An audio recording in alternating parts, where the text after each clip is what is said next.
Okay મિત્રો, આજે આપણે 18મા સમૂહનો અભ્યાસ કરીએ. આમ તો 18મા સમૂહમાં અભ્યાસ જેવું કંઈ છે જ નહીં, કારણ કે 18મો સમૂહ છે એ નિષ્ક્રિય વાયુઓનો સમૂહ છે.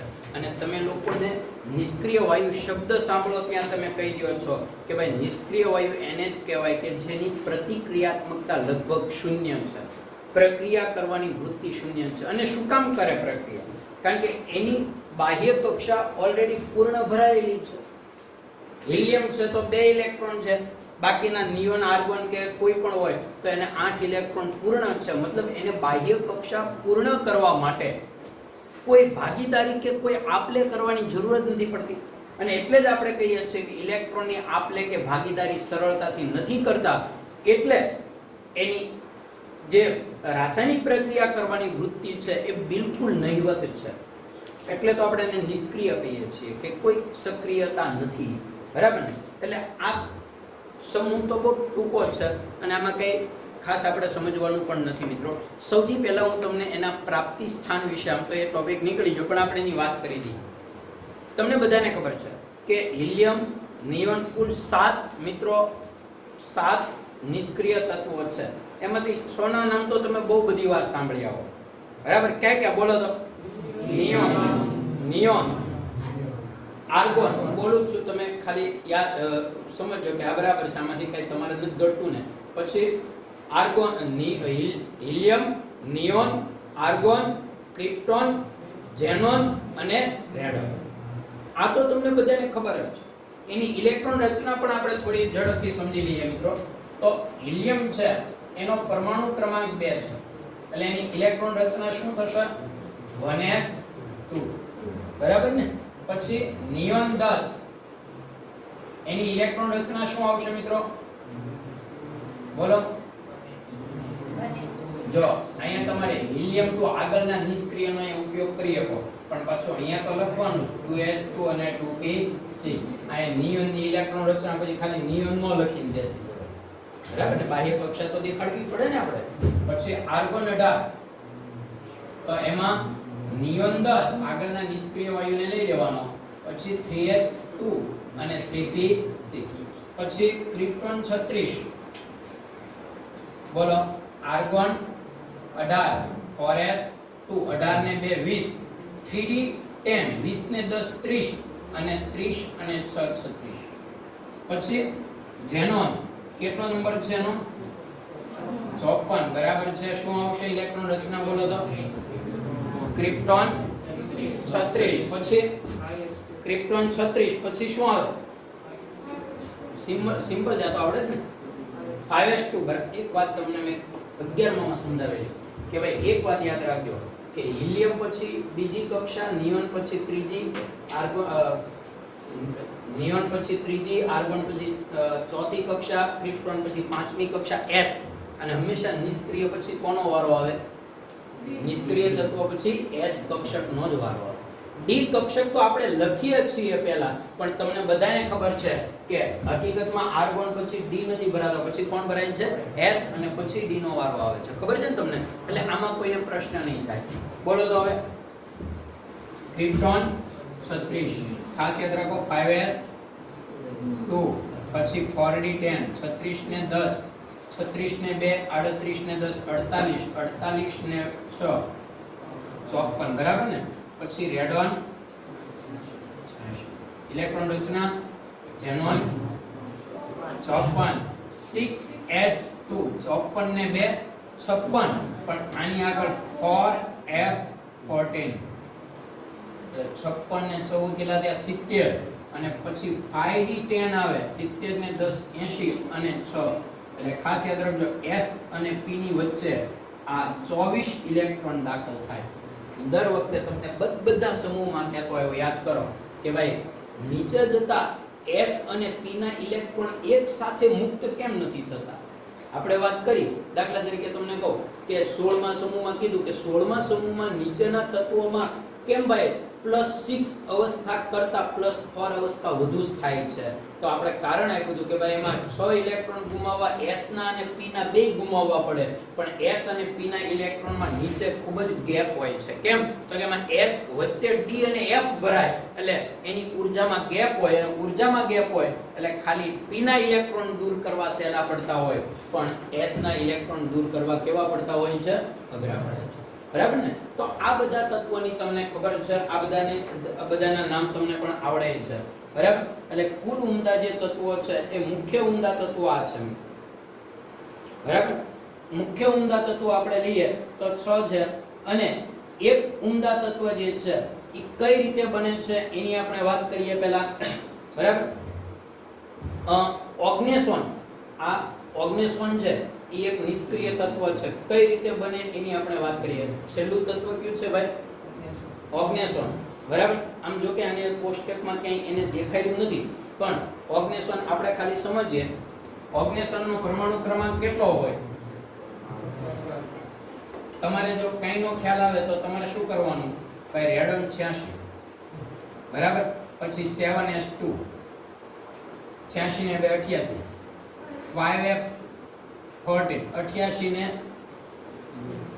92 અને 102, પછી 6d10 112 અને 7p6 એટલે કેટલા આવશે? 118. બરાબર ને? કેટલો પરમાણુ ક્રમાંક આવશે? 100.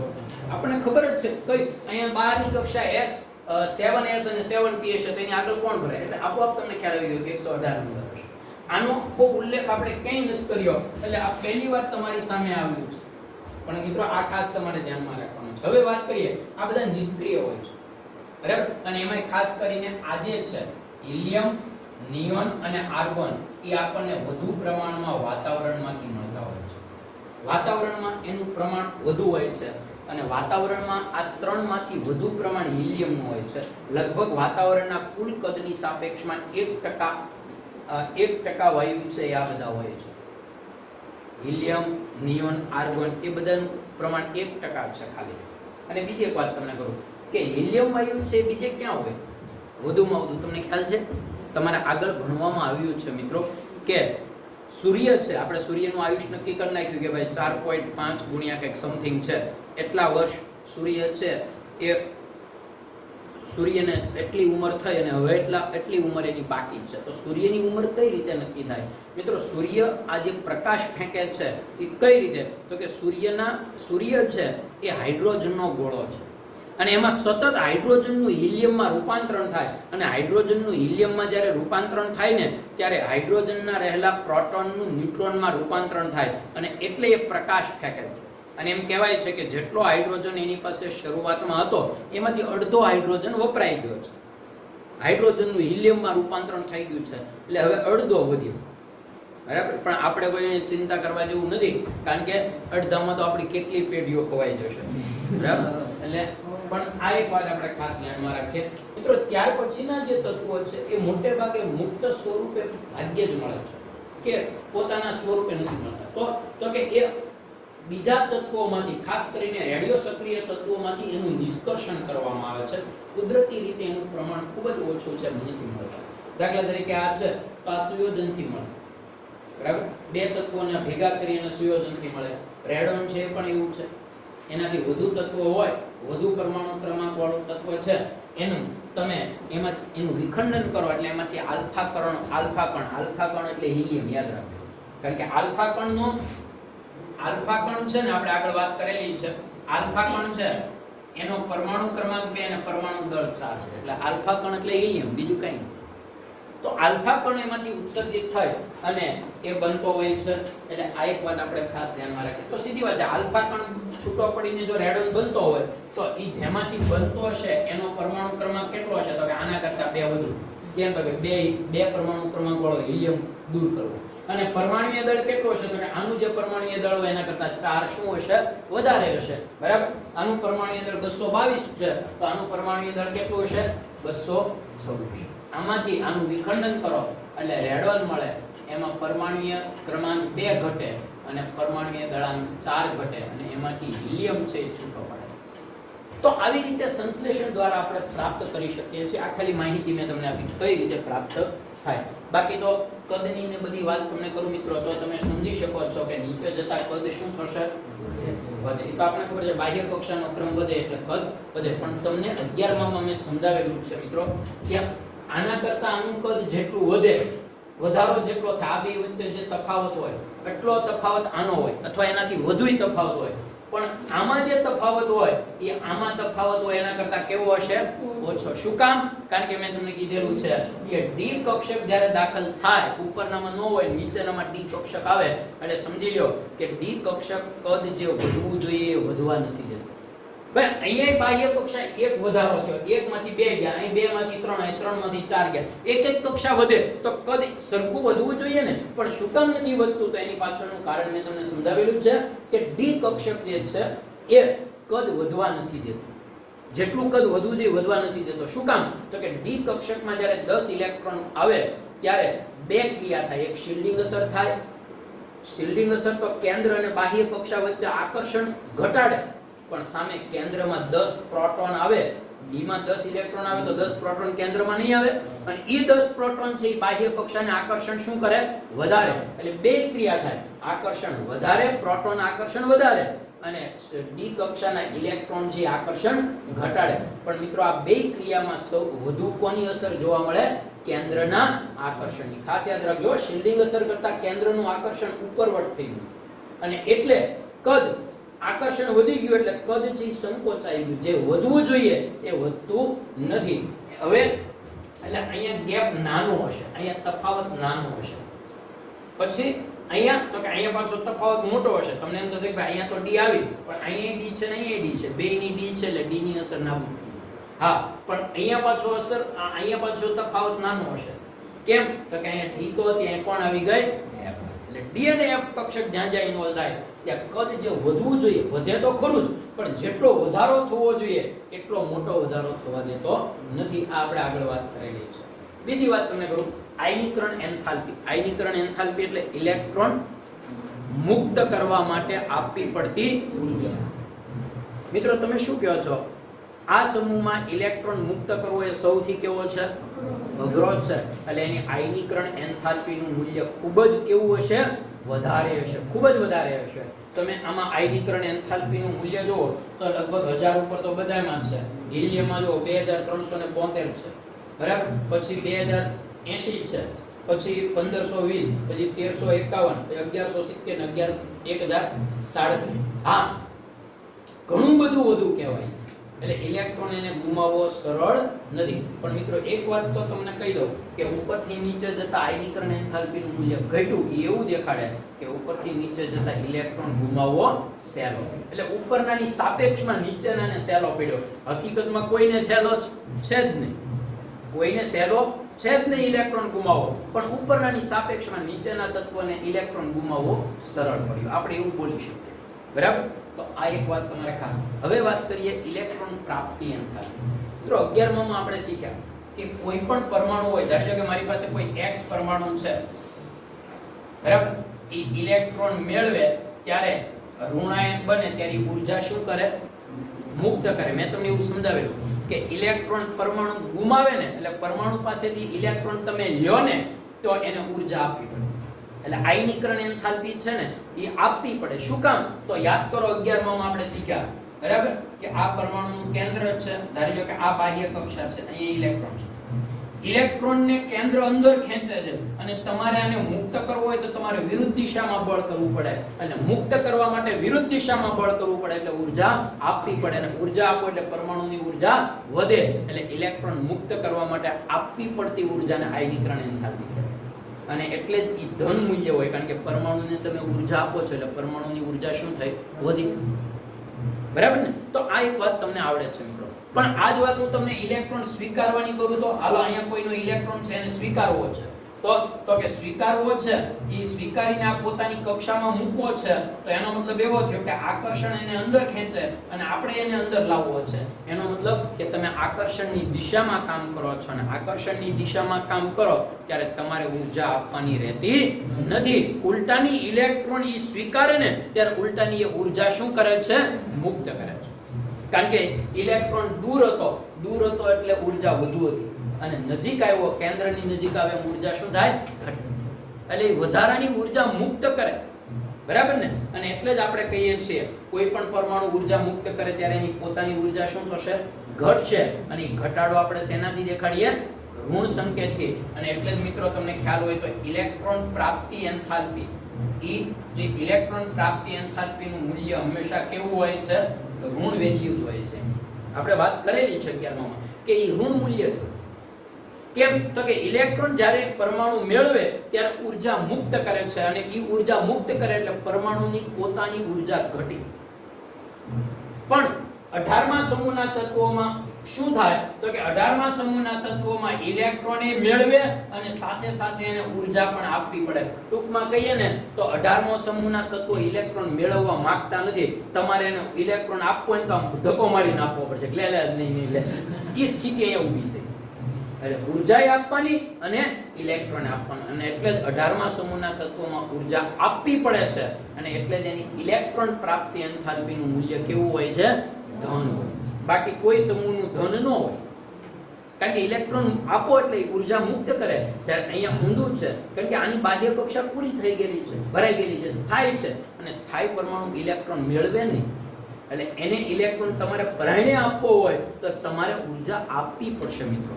ધક્કો મારવો પડશે એવું બોલીએ તો હાલે. એટલે આપણે ઊર્જા ખર્ચવી પડશે, બરાબર? તો આ એક વાત આપણે ખાસ સમજવાની છે કે આનું ઇલેક્ટ્રોન પ્રાપ્તિ એન્થાલ્પીનું મૂલ્ય ઋણ શું કામ છે? સોરી, ધન શું કામ છે? હવે ધન મૂલ્ય છે એ તમે શું માનો?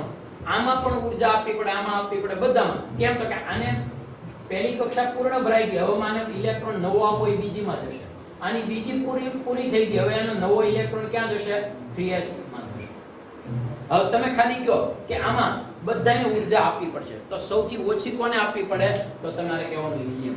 કેમ? તો કે હિલિયમને આપણે જે ઇલેક્ટ્રોન આપી કઈ કક્ષામાં આપીએ છીએ? બીજી. અને બીજી કક્ષા કેન્દ્રથી કેવી છે?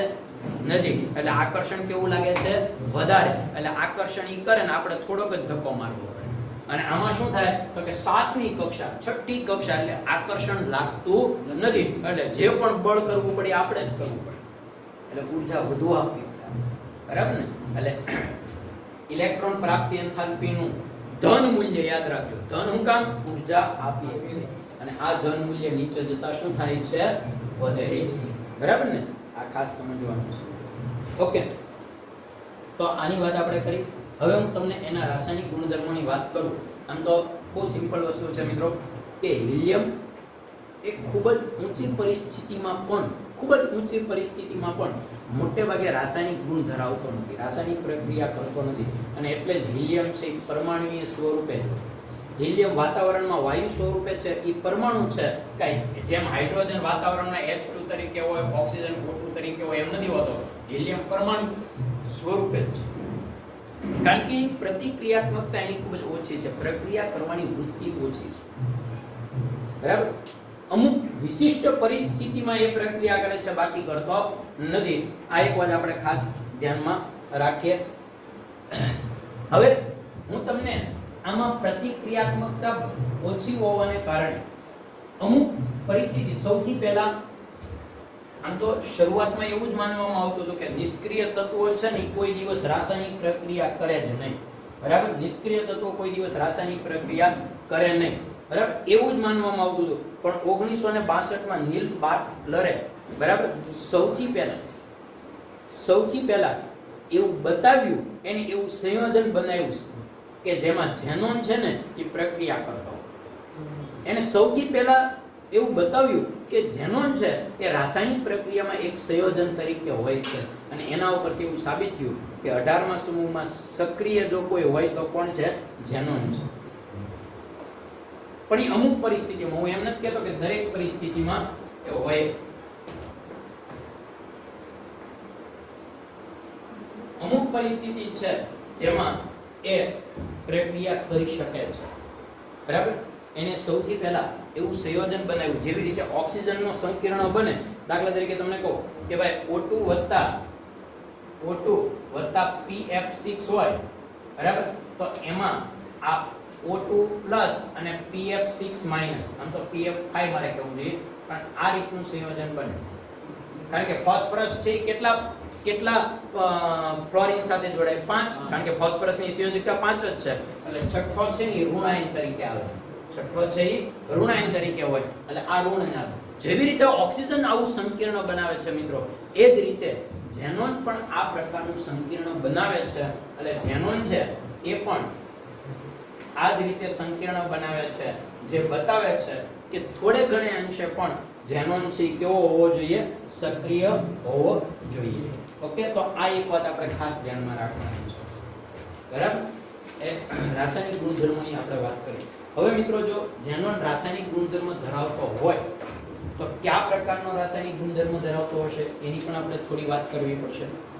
હવે તમે મને ખાલી કહો કે ઝેનોન, તમે અહીંયા એક માર્ક કર્યું હોય તો તમે જુઓ કે ઝેનોન છે એમાં મેં જે સંકીર્ણ બનાવ્યું એમાં ઝેનોન કયા સ્વરૂપે હતો?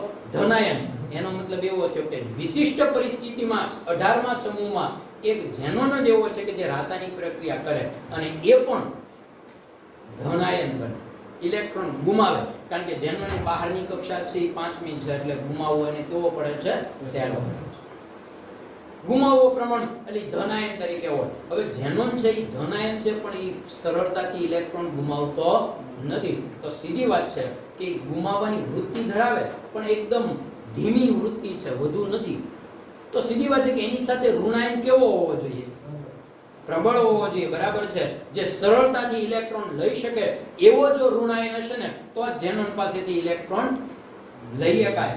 આ કોના જેવું છે કે ભાઈ આપણે કેટલાકનો સ્વભાવ એવો હોય કે લગભગ કોઈ દિવસ આપણને તમારે નાસ્તો હોસ્ટેલમાં આપણે નાસ્તો કરવા બેઠે તો એ નાસ્તા માટે હા ન પડે, ગાલ તારો નાસ્તો તો ક્યારેક કરવા દે, હા ન પાડે. એટલે આપણે આમાંથી 90% વિદ્યાર્થીઓ પછી એનો નાસ્તો કોઈ દિવસ ખાય જ ન હોય, કારણ કે એ કોઈ દિવસ બોલાવે જ નહીં, હાથ ન પાડે. અને એવો એક વ્યક્તિ હોય કે એનો નાસ્તો ખાઈએ કે એ કેવો હોવો જોઈએ? તો કે ઓલાય ખાલી આમ ડોકો ઓલાય હોય તોય બેઠી જાય, એનું કામ એનો નાસ્તો ખાવ, બાકી કોઈનું કામ નહીં. આના જેવું છે કે ઝેનોન ઇલેક્ટ્રોન ગુમાવવાની વૃત્તિ બહુ ઓછી ધરાવે છે ભાઈ, બહુ ઓછી એની વૃત્તિ છે. એટલે એને તો એની સાથે એવો જ હોવો જોઈએ કે ઇલેક્ટ્રોન આપવું તો કે આપવો છે એટલે ખાલી ડોકું ઓલાવે ને ત્યાં લઈ લે. અને એવો સૌથી વધુ વિદ્યુત ઋણ પરમાણુ કોણ છે? તો કે ફ્લોરિન, ક્લોરિન, ક્લોરિન અને ઓક્સિજન.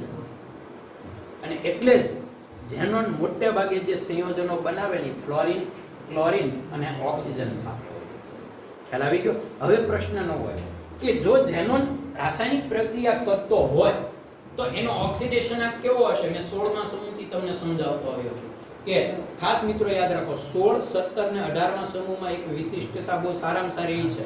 16મા સમૂહમાં બહારની કક્ષામાં 6 ઇલેક્ટ્રોન હતા, એટલે બેકી સંખ્યામાં ઇલેક્ટ્રોન ગુમાવે, એટલે એનો ઓક્સિડેશન આંક +2, +4 અથવા +6 હોય. ખબર છે ને? અને 17મા સમૂહમાં બહારની કક્ષામાં 7 ઇલેક્ટ્રોન હતા, એટલે કેટલા ઇલેક્ટ્રોન ગુમાવે? એકી સંખ્યામાં ગુમાવે.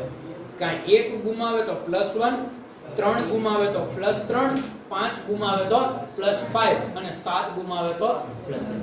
એવી જ રીતે ઝેનોનમાં 8 ઇલેક્ટ્રોન છે, એટલે બેકી સંખ્યામાં ઇલેક્ટ્રોન ગુમાવે. એટલે ખાસ યાદ રાખજો કે કોઈ પણ સંયોજનમાં ઝેનોનનો ઓક્સિડેશન આંક શું હોઈ શકે?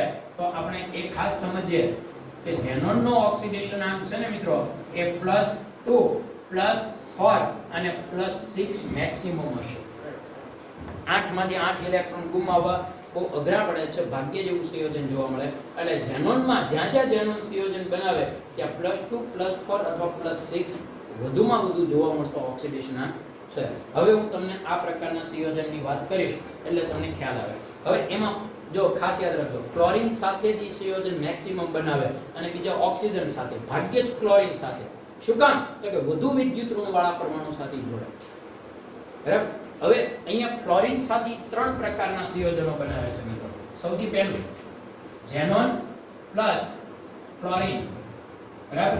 કેટલા તાપમાન છે જુઓ તો 673 કેલ્વિન તાપમાને કેટલું વાતાવરણનું દબાણ છે? 1 બાર દબાણ. બરાબર? અને એમાં કોનું પ્રમાણ વધુ છે? ઝેનોનનું પ્રમાણ વધુ છે, મતલબ ફ્લોરિન ઓછો છે.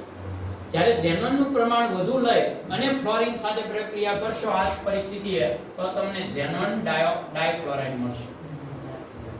બરાબર. પછી બીજી પ્રક્રિયા પરિસ્થિતિ તમને કહું, ઝેનોન પ્લસ F2, બરાબર. એમાં તમે જુઓ કોનું પ્રમાણ વધુ છે, ફ્લોરિન. અને કેટલું એમાં પાછી બે સ્થિતિ આવે એટલે અહીં જો પ્રમાણ આપ્યું કે 1:5 નું હોવું જોઈએ. કેટલું હોવું જોઈએ મિત્રો, 1:5.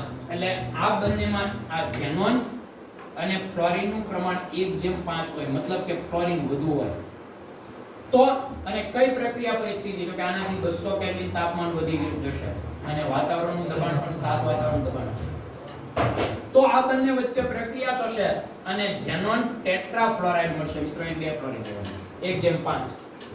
તો ઝેનોન ટેટ્રાફ્લોરાઇડ મળશે. ઘણા કે છે 1:5 એટલે આ 1 હોય ત્યારે આ 5 હોય નહીં, કે દળથી આપણે જોવાનું છે. પહેલું આપણે નહીં જોયું કે સંખ્યાથી નહીં જોવાનું છે. 1:5 પ્રકારનો ફ્લોરાઇડ આપણને મળશે. ઓકે, ઝેનોન ટેટ્રાફ્લોરાઇડ કહેવાય. પછી બીજી પરિસ્થિતિ જોઈએ કે જો ઝેનોન ફ્લોરિન સાથે જોડાય, એમાં જો ઝેનોન અને ફ્લોરિન નું પ્રમાણ કેટલું આપ્યું મિત્રો, 1:20 ગણો વધુ ફ્લોરિન. તમે જો પ્રક્રિયા પરિસ્થિતિ જુઓ કેટલી છે, 500. અને તાપ દબાણ જો ખૂબ જ વધારે છે, બરાબર ને, 60 થી 70 બાર દબાણે જો પ્રક્રિયા કરીએ તો ઝેનોન હેક્સાફ્લોરાઇડ મળે. કેવો મળે, ઝેનોન હેક્સાફ્લોરાઇડ. તો એ મોટા ભાગે સીધી પ્રક્રિયા તો આની સાથે જ આવે, ઓક્સાઇડ સાથે જોડાય ખરો પણ સીધી પ્રક્રિયામાં નહીં. પછી તો શું છે, એકવાર સંયોજન બનાવ્યો, એકવાર આપણે એને ખાડામાં ઉતાર્યો, હવે એને બદલાવ્યા કરીએ. હવે ફ્લોરિનની જગ્યાએ ઓક્સિજન આપો ને તો એ લેવા તૈયાર થાય, પણ સીધો ઝેનોનની સીધી તમે ઓક્સાઇડ બનાવો તો એવું શક્ય નથી. સીધો ઓક્સિજન સાથે ઝડપથી પ્રક્રિયા, એટલે ટૂંકમાં કહીએ તો ઓક્સિજન એની પાસેથી ઇલેક્ટ્રોન લઈ શકતો નથી. પછી તો શું છે, ફ્લોરિન લઈએ પણ એકવાર ફ્લોરિનને લીધા પછી ફ્લોરિન છે એ જ્યારે નીકળે, બહાર નીકળે ત્યારે ફ્લોરિન પાછો ઝેનોનને ઇલેક્ટ્રોન આપવાની બદલે ઓક્સિજનને આપતો હોય તો હાલે, પણ એકલો સીધો ઓક્સિજન ઝેનોન પાસેથી ઇલેક્ટ્રોન લઈ શકતો નથી. સીધી પ્રક્રિયા નહીં થાય, બરાબર. હવે હું તમને કહું કે આમાંથી આપણે ફ્લોરાઇડ કઈ રીતે, ઓક્સાઇડ કઈ રીતે બનાવી શકાય એની આપણે થોડી વાત કરીએ.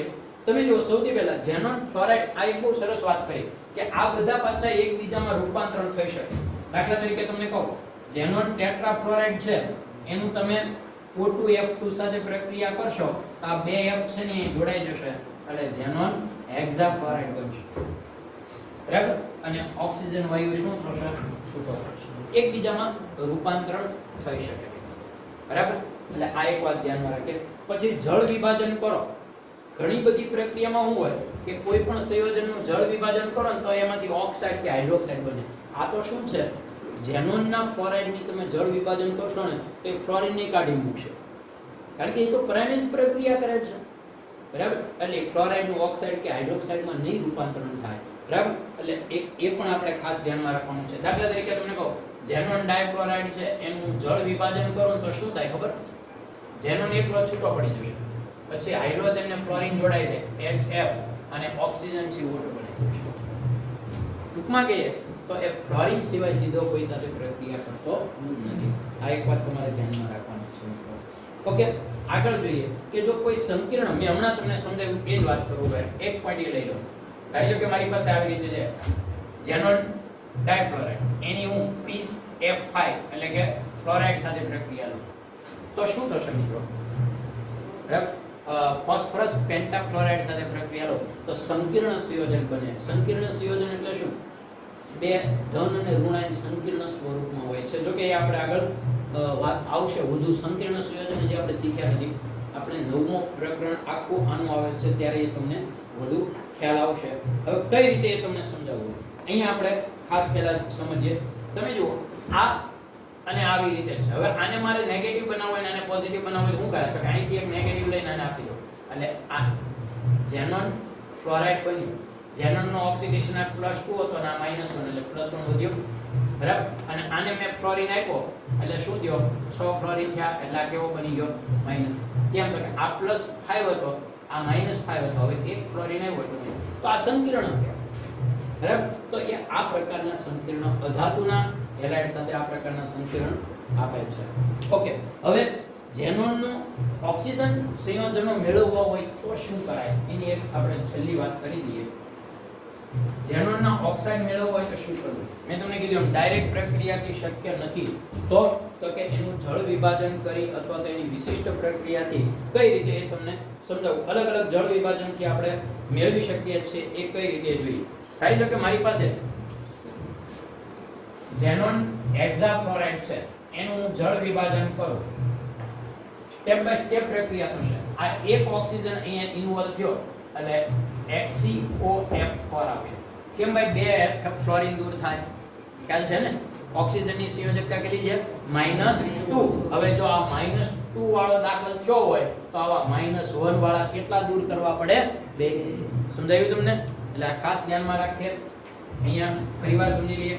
ઝેનોન એની સાથે 6 ફ્લોરિન હતા પહેલા, આવી રીતે. હવે જેવા 2 ફ્લોરિન કાઢો, એક ઓક્સિજન ને દાખલ કરો એટલે 2 ફ્લોરિન કાઢવા પડે, તો જ 2 સંયોજકતા ખાલી પડે, કારણ કે ઓક્સિજન તો ડબલ બોન્ડ થી જ આવે.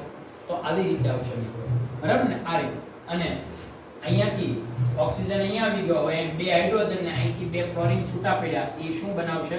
2HF. બરાબર? અને ઓક્સાઇડ ને તમારે આવી રીતે ધીમે ધીમે કન્વર્ટ કરવું પડશે. સીધો ઓક્સાઇડ છે એ પ્રક્રિયામાં શક્ય નથી. હવે બીજું સ્ટેપ શું આવશે? તો કે એની આગળની પ્રક્રિયા થશે. એમ ધીમે ધીમે સ્ટેપ બાય સ્ટેપ આપણે આગળ લઈ શકીએ. ઓકે, તો આ એક વાત આપણે ખાસ સમજવાની છે. હવે હું તમને એમ કહું કે ભાઈ આનું હજી પાણી વડે ઓક્સિડેશન કરું તો વધુ પાણી લઈને તો ફરીવાર બીજો એક ઓક્સિજન આવશે. તો અહીં કેટલા ફ્લોરિન કેટલા થઈ જશે? 2. બરાબર? એની વાત કરીએ. આવી રીતે જ છે. ફરીવાર હું બીજો પાણીનો લઉં તો શું થાય? બોલો. એક ઓક્સિજન આવે, એક ઓક્સિજન આવે તો ફ્લોરિન કેટલા દૂર થાય? 2 ઓક્સિજન 2 ફ્લોરિન દૂર થાય. સોરી, અહીંયા 4 હતા ને, હજી 2 દૂર થયા એટલે કેટલા વધ્યા? 2. આ રીતે આમાં કન્ટિન્યુ પ્રક્રિયા શરૂ રહેશે. અને છેલ્લે તમે આ એનું પાછું તમે જળ વિભાજન કરશો તો ત્રીજો ઓક્સિજન આવશે અને તમને ઝેનોન ટ્રાયોક્સાઇડ મળશે. શું મળશે? ઝેનોન. એટલે 3 ઓક્સિજન ડબલ બોન્ડ થી જોડાશે. બરાબર? એટલે આ પ્રક્રિયાને આપણે ખાસ સમજીએ તો એ તમને ખ્યાલ હોવો જોઈએ. પછી ડાયરેક્ટ પ્રક્રિયા તમને પૂછું તોય આવડી જાય. હવે હું એમ કહું કે ભાઈ મારે આમાંથી સીધી જ પ્રક્રિયા, આમાંથી સીધું જ મારે આ મેળવવું છે, સોરી આની અંદરથી મારે સીધું આ મેળવવું, તો તમારે શું કરવાનું? તો કે 2 ઓક્સિજન જોડવા તો સીધા કેટલા પાણીના અણુ લઈ લેવાના? 2. બરાબર? આ તો મેં સ્ટેપ બાય સ્ટેપ સમજાવ્યું. એની અંદર એને એવી રીતે આપેલું છે, પણ સ્ટેપ બાય સ્ટેપ સમજો તો તમને ખબર પડી. તો 2 પાણીના અણુ લઈ લેવાના. સીધો ટ્રાયોક્સાઇડ બનાવો તોય હાલે, તમે સીધા કેટલા પાણીના અણુ લઈ લો? 3. બરાબર? એટલે 3 પાણીના અણુમાંથી 3 ઓક્સિજન થી જોડાઈ જાય ડબલ બોન્ડ થી, 6 ફ્લોરિન એક સાથે શું થઈ જાય? દૂર થાય છે. ઓકે, તો આ વાત. હવે આપણે થોડી આકારની વાત કરી લઈએ મિત્રો, કારણ કે ઓક્સાઇડના આકાર બહુ અગત્યના છે તમારા માટે. હવે જુઓ તો પહેલો આ છે ઝિંક ઓક્સો ટેટ્રાફ્લોરાઇડ છે. આનો આકાર કેવો હોય છે? તો કેવું બેરો કર્યો? ઝિંકની પણ ઝેનોન. ઝેનોનનો બહારની કક્ષામાં કેટલા ઇલેક્ટ્રોન છે મિત્રો? 8. પણ અહીંયા એની સંયોજકતા કેટલી છે? 6. એનો મતલબ એક ઇલેક્ટ્રોન યુગ્મ આખું એનું ભળ્યું છે. ઓકે ને? અબંધારક છે. હવે તમને કહો આ AB2 પ્રકારમાં તમને આ ફેરવતા આવડે છે, બરાબર ને? તમે જુઓ મિત્રો, આ એક ખાસ ધ્યાનમાં રાખજો. આની મેં બંધારણ તો તમને આપી જ દીધું. ચાલો, આ તમારી સામે બંધારણ છે, બરાબર? હવે તમે લોકો મને કહો કે આ કેવો આકાર કહેવાય? જોઈ લો, આ કેવો આકાર કહેવાય? ઉપર એક કામ કરીએ, આને વ્યવસ્થિત ગોઠવી દો. ઝેનોન 4 ફ્લોરિન છે, એનું 4 ખૂણે મૂકી દો એટલે તમને આકાર દેખાશે. જુઓ, બરાબર? પછી એક ઓક્સિજન છે એ ડબલ બોન્ડી છે અને એક ઇલેક્ટ્રોન યુગ્મ એનું નામ પડ્યું. પડેલું ઇલેક્ટ્રોન યુગ્મ આકારમાં ભાગ લેતું નથી. તો આકાર કેવો થયો? પાયો કેવો થયો ભાઈ? અને ઉપર તમે આને જોડો તો કેવું બનશે? એટલે તમે શું કહેશો? સમચોરસ પિરામિડ. બરાબર ને? તો એ આકાર આપણને આ રીતે જોવા મળે છે. એને સમચોરસ પિરામિડ કયો અથવા તો એને સમતલીય પિરામિડ કયો તો પણ ચાલે. ખ્યાલ આવ્યો તમને મિત્રો? હાલો, હવે આગળના પોઈન્ટની વાત કરીએ. ઓકે, હવે આ જેમાંથી બન્યો છે એનો આકાર તમને કહી દઉં એટલે એક કામ પૂરું થઈ જાય એનું. ઝેનોન હેક્સાફ્લોરાઇડ હોય તો 6 હોય એટલે ઘણા કે છે સાહેબ અષ્ટફલિત. વાત તમારી બરાબર છે મિત્રો, પણ વિકૃત અષ્ટફલિત. જો ઝેનોન સાથે 6 ઇલેક્ટ્રોન 6 ફ્લોરિન છે મિત્રો, પણ એ 6 ફ્લોરિન પેલા 4 પાયામાં છે, એ તો વ્યવસ્થિત જ છે અને 2 આમ છે. તમે આમ કહેશો તમારી વાત બરાબર છે, પણ એક અબંધકારક ઇલેક્ટ્રોન ક્યાં ગયું? કારણ કે ઝેનન પાસે તો 8 ઇલેક્ટ્રોન હતા, 6 ભાગીદારીમાં વાપરે, હજી એક યુગ્મ વધે, એટલે ઈ ઇલેક્ટ્રોન યુગ્મ છે ને અહીંયા હોય, અને ઈ ઇલેક્ટ્રોન અહીંયા કે ઉપર કે નીચે ગમે ત્યાં રહે, અને ઈ અબંધકારક ઇલેક્ટ્રોન છે, આ બંધકારક ઇલેક્ટ્રોનને થોડું શું કરે છે? અપાકર્ષણ કરે, એટલે આ થોડો ત્રાસો થઈ જાય, અને એને કારણે અષ્ટફલકીય રચના તો બને, પણ અષ્ટફલકીય રચનાનો ઉપરનો પિરામિડ છે થોડો કેવો હોય છે? ત્રાસો હોય, એટલે આપણે એને શું કહીએ છીએ? વિકૃત અષ્ટફલકીય. શું બોલશું આપણે? થોડું બદલાયું, થોડું ત્રાસો. ઓકે, એટલે આ વાત. પછી આપણે જોઈએ ભાઈ, બે ઓક્સિજન હોય અને બે ફ્લોરિન હોય તો આપણે જેમાં સંયોજકતા તો 6 જ, પણ મિત્રો હવે તમને ખ્યાલ આવશે અહીંયા કે અહીંયા ઓક્સિજન છે ડબલ બોન્ડ થી જાય, ડબલ બોન્ડ કેવો આકાર આવશે? તો કે બે ઓક્સિજન ડબલ બોન્ડ થી અને બે ફ્લોરિન સિંગલ બોન્ડ થી અને એક અબંધકારક ઇલેક્ટ્રોન યુગ્મ, કેવો આકાર થયો મિત્રો? સમતલીય ચોરસ. પિરામિડ બનતો જ નથી, કારણ કે અબંધકારક એટલે સમતલીય ચોરસ આકાર બનશે. તો આ એક વાત ખાસ તમારે ધ્યાનમાં રાખવાની છે. ઓકે, અને છેલ્લો આકાર તમને સમજાવી દઉં. ત્રણે ત્રણ ઓક્સિજન હોય તો કે 3 ઓક્સિજન હોય તો એ આની સાથે 3 બંધ બનાવે, અને એક અબંધકારક તો તમે જોઈ શકો છો પાયો ત્રિકોણાકાર છે અને ઉપર પિરામિડ. હું બોલશો ત્રિકોણીય પિરામિડ. તો આ એક વાત આપણે ખાસ સમજીએ, આકાર આપણને આવડવાથી. મિત્રો અહીંયા આપણે આ પ્રકરણ પૂરું કરીએ છીએ. આવતા લેક્ચર થી જોઈએ લગભગ હું આની પછીનું કન્ટિન્યુ પ્રકરણ જ લેવા માંગીશ, 8મું પ્રકરણ, અને કાં તો જૈવિક અણુઓ જે છેલ્લું પ્રકરણ છે. અમે છેલ્લું આપણા માટે 14મું પ્રકરણ આપણું છેલ્લું થઈ ગયું, કારણ કે 15મું અને 16મું પ્રકરણ બંને નીકળી ગયા છે, બરાબર ને? તો આપણે એ બંનેમાંથી એક પ્રકરણની શરૂઆત કરીશું. આ પ્રકરણની ટેસ્ટ આવતા ગુરુવારે જ છે, એટલે તમારી રીતે તૈયારીમાં રહેવાનું છે.